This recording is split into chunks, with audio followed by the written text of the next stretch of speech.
Buenos dias, Gunners Collective TV. Back at it. You already know. Like a torta with some bad habits. Bye up, bye up. This is a good one. Let's get to that intro.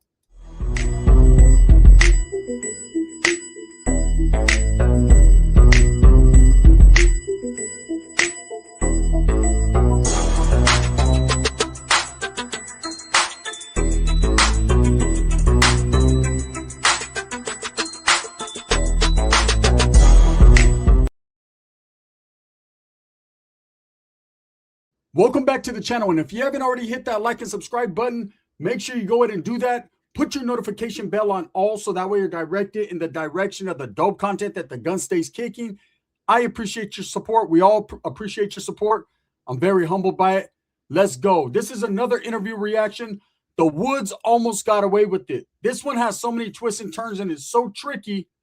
You know, it makes you start to believe that this man is a righteous individual and that he's a solid wood, brother. And then it takes some turns. And then you realize everything ain't what it's cracked up to be. So let's get to it, man. Let's react together in real time. Let's do what we do. So, yeah, let me give you a little backstory regarding this case, all right?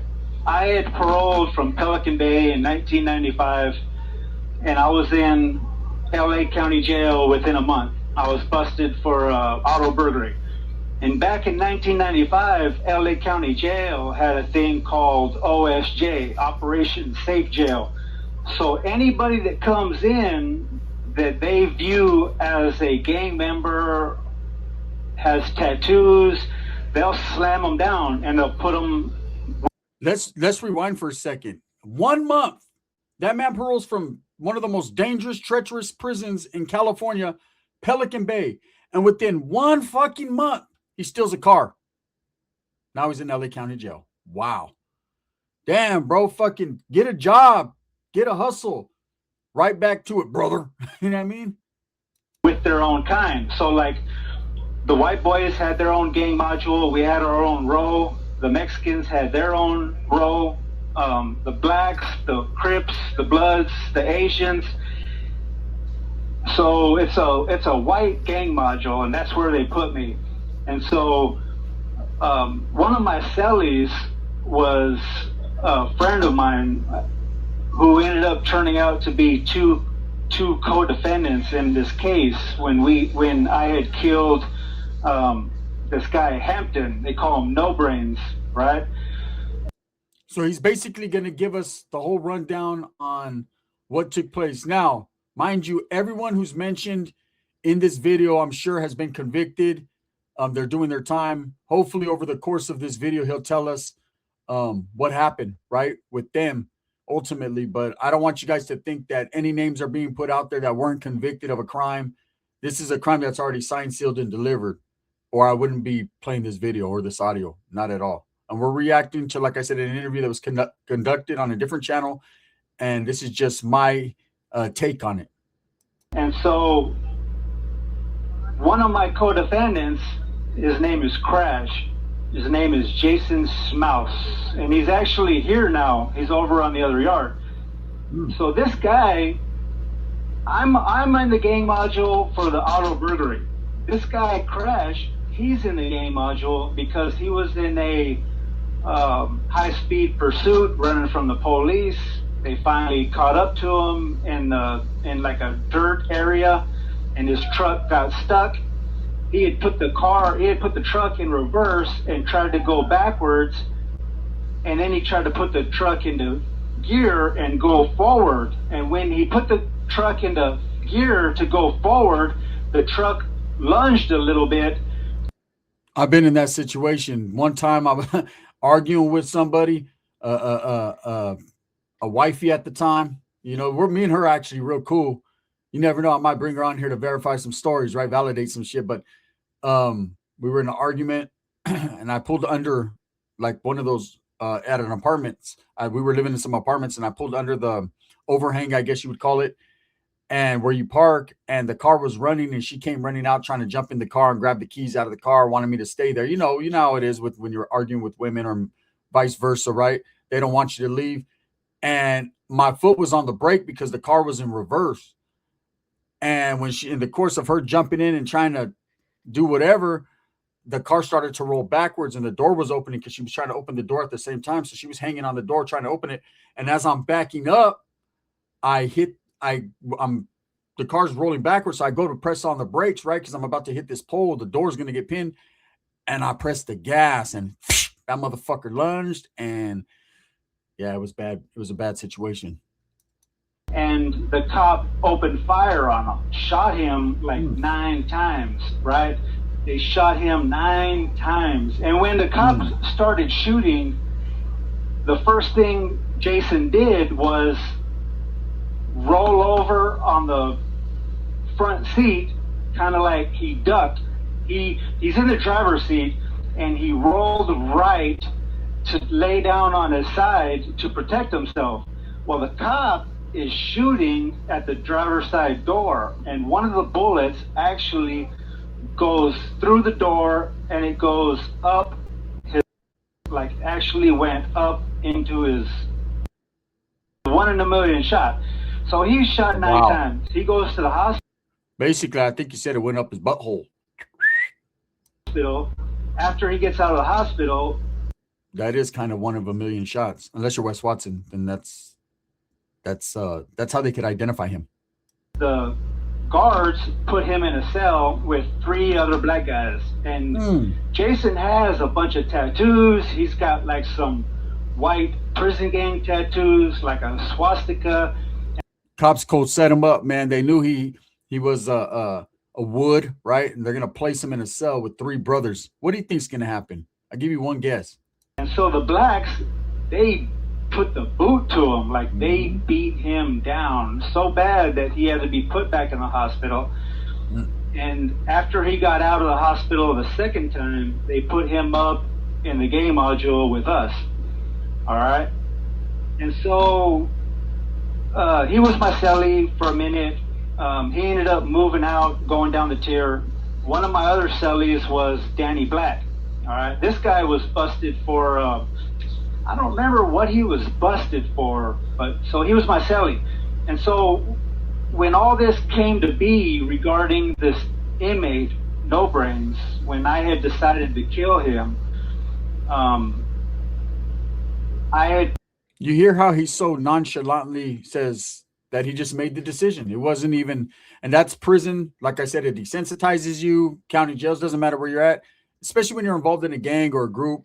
It's an easy decision to make. Some people would think it's a hard decision, but if you already have that in you, it's just like, what are we going to eat for dinner tonight? You know, are we going to have 2 or 3 sopas? He made the decision, and then that was final pretty much. Put a plan in motion that I was going to go down there, play cards. While we were playing cards, I was going to get him to lose. Like, me and Danny are putting our heads together during this time to plan this whole thing. And so what we needed was, we needed a patsy. Like, we needed somebody to get at this guy, No Brains, and ask him if he wanted to play cards with us. And so one thing about the game module is when you actually behave, the cops will give you a cell check. They'll open up all the doors. So a cell check, he's going to explain it too, but a cell check is basically, you're on a tier, right? Say in my county jail, it's I think it's 8 cells, 8-man cells, right? What they'll do is they'll open up the tier. They don't do it in my county, but I've been in places where they do it. They'll open up the tier and they'll let you roam free. You can go in and out of other people's cells. That's where a lot of tattooing gets done. You got a good tattoo artist down the tier. You go lock it in with him, man, get your work done. The cops do this to keep the tier like calm. If you let them have some interaction and chill out, man, then they're going to forget about them, you know, being on a lockdown situation type thing.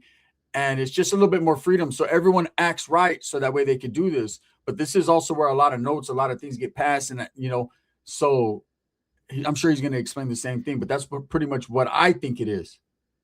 Let you go into any cell you want, and they'll shut all the doors, and they'll give you a couple hours to kick it with your homeboys, to play cards, dominoes, whatever. And so that was the plan. And so the patsy was Crash, Jason Schmaus. We sent him a kite, and we told him, hey, look, get at your next door neighbor, No Brains, and ask him if he wants to play pinochle with us at the next cell check. And Jason said okay, and he did it. And so that was the plan: go in there and play cards. Once he gets down to do push-ups, I'll go ahead and kill him. And that is what ended up happening. We all went. That wood right there said, so what we're gonna do is we're gonna play some pinochle, right? And you're gonna get him to come out play pinochle. And while everyone's having just a good old time, I'm gonna kill him. Okay, let's go hike. It didn't sound like that, but in my mind, that's the way it sounds. Into the cell, we started playing cards. We lost a couple hands, and I had to get down and do push-ups. Finally, they lost. Jason got down to do push-ups. After he was done, he hopped up on the top bunk. No Brains got down to do his push-ups, and that's when I came up from behind him and I placed my hand on his back. And I was kind of putting some pressure on his back, telling him, come on, old boy, that's right, get that, like you can do it. And as he was coming back up, I put my left arm around his throat and I pulled him towards the front of the bars and I started choking him out. After he got kind of weak, I grabbed him by his hair and I kind of threw him in the middle of the cell. By this time, I had already had a razor shank in my pocket. It was. Now, again, he's not giving us the background on what this dude had done to deserve this, but I'm sure something came up, some type of paperwork was read where his name was on it, either telling or an old bad case popped up on him, or he was just fucking up within the block, right? And he had to go, unfortunately.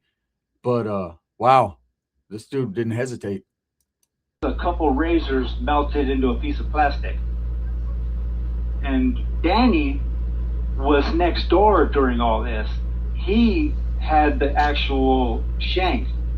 So when I threw No Brains to the middle of the floor, I walked over to him, I grabbed him by the back of his hair, and I pulled his head back, and I slit his throat a couple times. I threw the razor shank down, I grabbed the knife from Mikey, who had got it from Danny, and then I started stabbing the guy. And so I got the knife from Mikey, who had got it from Danny, who borrowed it from Jaime, who got it from a brother named Felipe, who got it from a dude named fucking DeAndre, who got it from a dude named John Chow, who really got it from Patty Sanchez. You know, the Tic Tac lady? Puro Norte, bitches. I'm the only one that stabbed him. Like, I stabbed this guy so many times, and it was wrongly reported in the autopsy report. So later on, there was a little kind of like bragging rights. It's kind of mean to say this. It's kind of sad, but we were trying to beat a record, right? The whites, the Mexicans had stabbed this guy like 47 times, and he lived. So my thing was to beat that record and then set a record. And so as I'm stabbing this guy, later on, a few years later when I'm going to court, I got the discovery and I got all the evidence. And the autopsy report says that he was stabbed over 100 times, but that's not true. I know how many times I stabbed him. But what happened was that shank was so big that he was like, God damn them, that's not true. I didn't stab him 100 times. They shorted me 3 fucking stab wounds. It was 103. I'm not trying to make light of the murder because I know there's a family out there that lost a loved one. But just listening to his story, he's like, I wanted to beat them damn SA's records. They did 47. I was going to do 47 3/4. It was going in his back. It was coming out of his stomach, and it was hitting his hands. Because I actually thought he had a weapon, because when he was laying on the floor, he started grabbing towards his groin area. So white boys, that's normally where they keep their weapon. So I thought he had a weapon. That's where his hands were. So it's going to be like this, brothers. If you're an essay, we already know you keep that shit hoop. If you're a wood, you're going to tape it to your penis. He's crazy. So, like I said, as I'm stabbing him, it's going in his back, it's coming out his stomach, and it's hitting him in his hands. So late, and also the homicide detectives would say in their report that those were defensive wounds, but they weren't. They were just, it's just something that happened. All right, so later on when we had got the autopsy report, they had said he was stabbed over 100 times. So they had counted each one of those stab wounds as each one of those punctures, they counted it as a stab wound. All right, so we get away with this whole thing, all right? You got to remember, I'm in the cell with Mikey Beatty and with Crash. After I'm done with this guy, I tell them to help me. They have no choice in the matter because they just seen what I did and they don't want to be next. So they're like, yeah, sure, whatever you need. Imagine being put in that situation where you just seen this dude horrifically do something horrible to a man in front of you, and he's turning around like all like crazy, right? You gonna help me? Sure I am. What do you want me to do? You want me to make you a soap out while you're cleaning up, or fuck? Do you want me to spray while you're bird bathing? Fuck, I got you. Whatever you need, I got you. So I told him, look, help me pick this guy up and put him on the bunk, and so they did. I kind of grabbed him by his head. Mikey grabbed him by his waistband, I think, and we kind of lifted him up and put him on the bunk and threw a towel over him. And then I stripped naked and I started taking a bird bath, right, in the sink, washing off all the blood. Danny Black, who was in the cell next door, you got to remember, this is LA County Jail, too. This is old LA County, so they got the prison bars. They got the actual bars like how they do like old school, so Danny had passed over a fresh set of clothes, a pair of boxers, a pair of pants, a shirt, so he could dress out. I remember it wasn't, I guess you can call it a removal. It was in the CYA. I've told the story on it. We went in, we smashed some dude from Delano. Unfortunately, man, he was a good dude, but he got dropped level, right?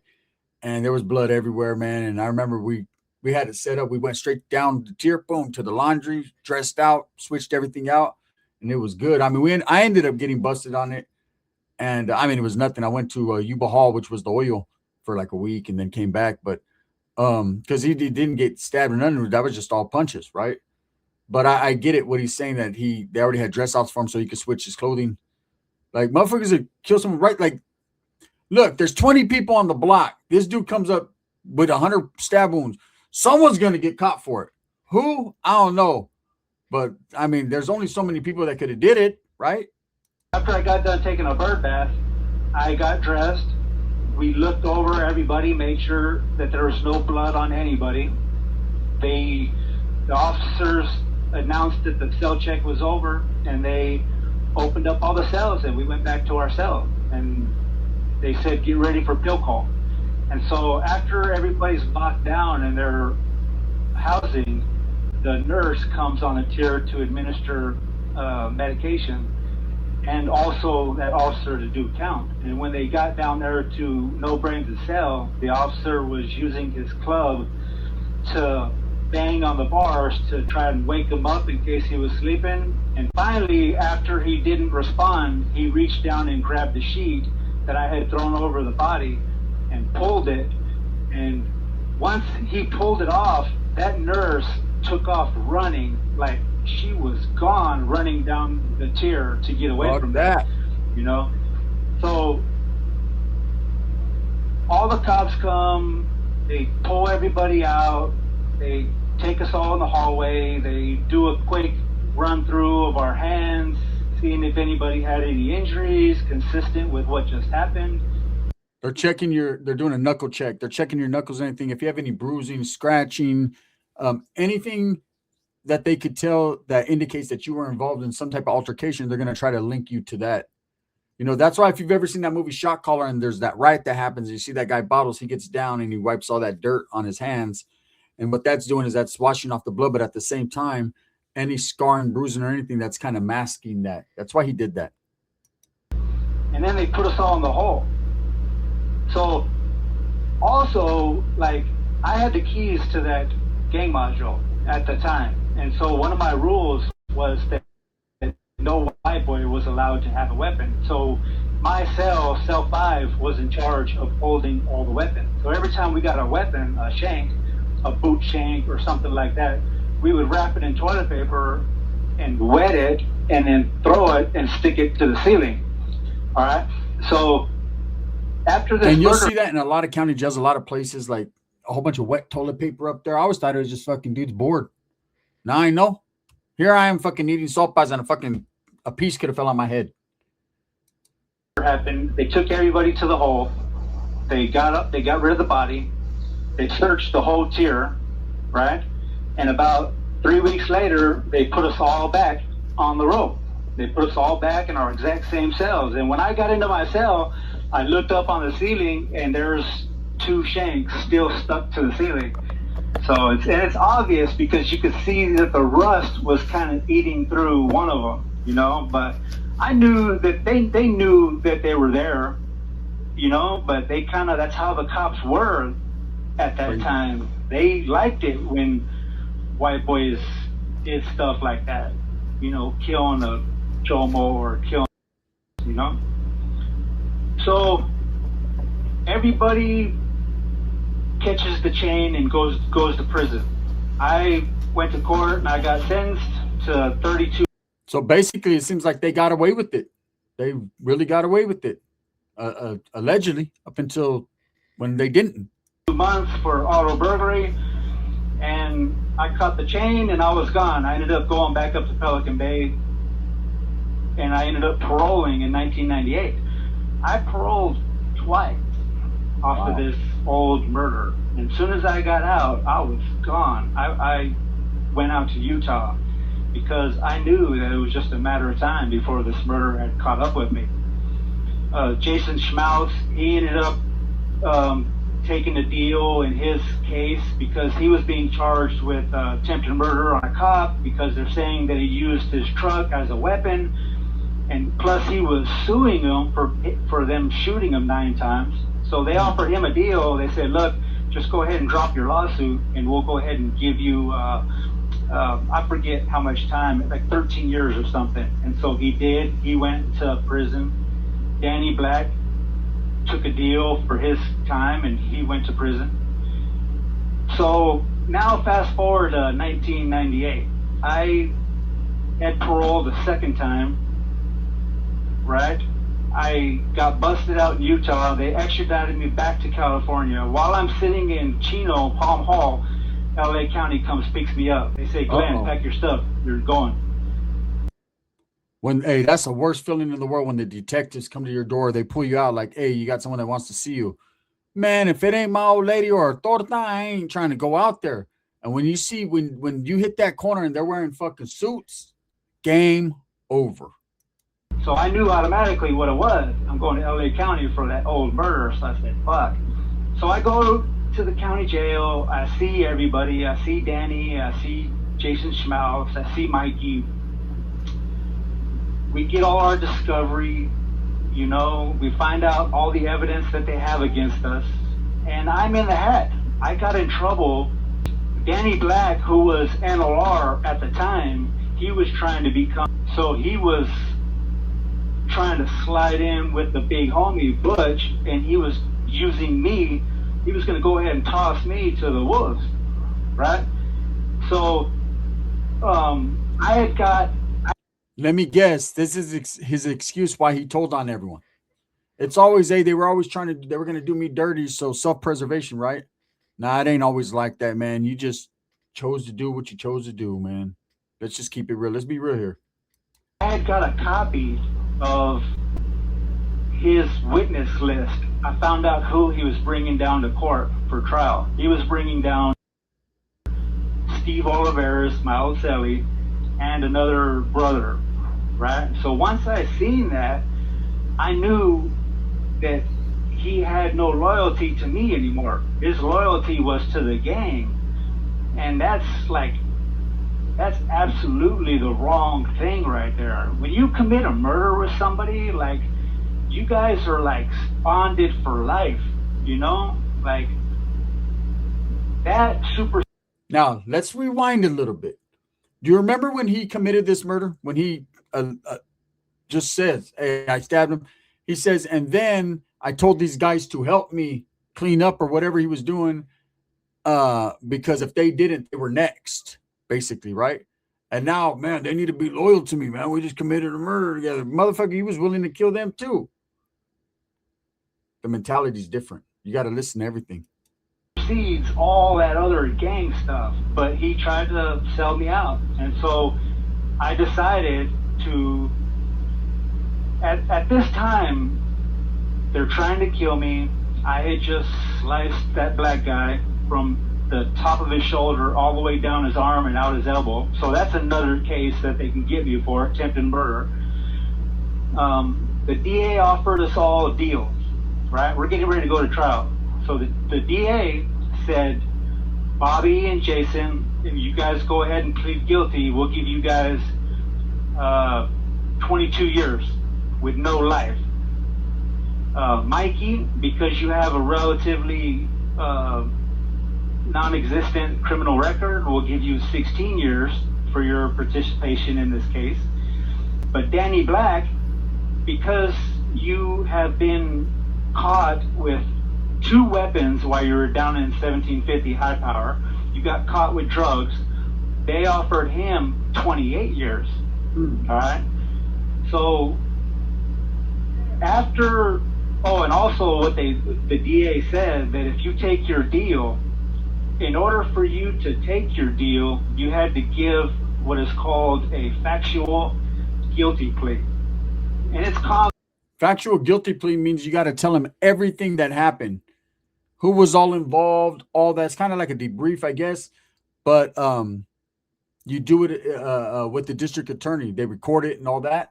You have to do that if you want to take that deal. That's cold-blooded because they put you on the spot. I've never been offered one, nor have I took one of those deals, right? But I'm telling you, they do those, and those are meant to so they could implicate everybody. In all multiple co-defendant cases, right? So what this means is, if I'm gonna take my deal, I got to get up on the stand and I got to tell them everything that happened. Yeah. But this can only be used if later on I try to come back as a witness for one of my co-defendants and I try to say that I did everything, that they did nothing. So doing a factual guilty plea is a way to kind of protect them when they're going to do the other trials. Hey, so when we got back to LA County, we're down there in the holding tank and we're talking about these deals. And Danny Black, who had the keys at the time, he says, no, ain't nobody taking no deal, because the factual guilty plea is like telling. So therefore, nobody is going to be allowed to take the deal. So I told him, man, you're crazy. I don't care. I'm taking my deal and I'm gone. And I hope you guys do the same. And I told Jason this, like, take the deal. We're not. Okay, we're going to save the rest for part 2. It's getting very, very interesting. I see a lot of loopholes in his story, man. You know, I understand ultimately, man, he took a life. He has to do his time for it, whatever. But he's like, man, if you do a murder together, you're supposed to be loyal to each other and everything. And now the district attorney's offered a deal. And it's like, I'm taking the deal. I don't know what the fuck you guys are doing, brother, but I'm taking that deal. Where's the loyalty to the guys that you committed the murder with? I don't know.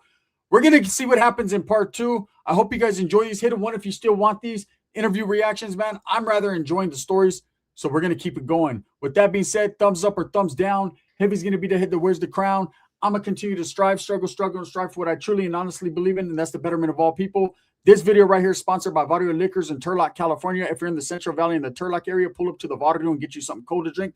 Also by Sticks and Stones Yard Service in Tucson, Arizona. If you're in the Tucson area and you need a cool estimate, a low ball estimate, man. When I say low ball in your favor, right?